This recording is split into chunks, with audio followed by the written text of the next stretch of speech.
दैवाने तुमच्यामध्ये सतीशराव हे विधिमंडळामध्ये देखील तुमचं सगळ्यांचं प्रतिनिधित्व करतात. त्याच्यावर काही प्रश्न ते तिथेही लक्षवेधीच्या निमित्तानं वेगवेगळ्या आयुधाचा वापर करून सभागृहामध्ये मांडू शकत असतात.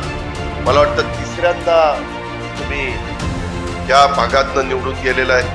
तिसऱ्यांदा पदवीधर मधनं मराठवाडा 8 जिल्ह्यांमधनं प्रतिनिधित्व करणं हे काही साधीसुधी गोष्ट नाही.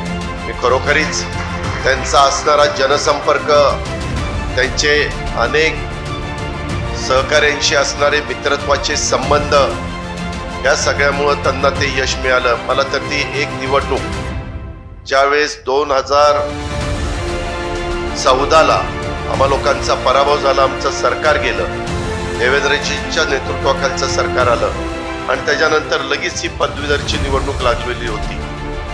तेव्हा आम्हाला जरा साशंकच होतो की काय होतंय काय नाही.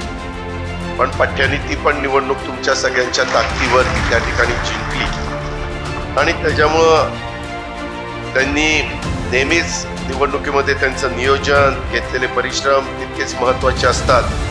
त्याला डॉक्टर शिवाजीराव मदन यांची पण साथ मिळाली. त्यांचाही अनुभवाची शिदोरी त्यांच्याबरोबर होती आणि त्याच्यामुळं या सगळ्या दोघांच्या गेल्या अनेक वर्षाच्या संपर्कामधनं, संवादामधनं, प्रयत्नातून, कामातून विद्यापीठाच्या निवडणुकीत मतदारांच्या मध्ये एक विश्वास निर्माण केला गेला आणि त्यामुळे हे यश मिळालेलं आहे. असं म्हटलं तर ते काही चुकीचं ठरेल असं मला वाटत नाही.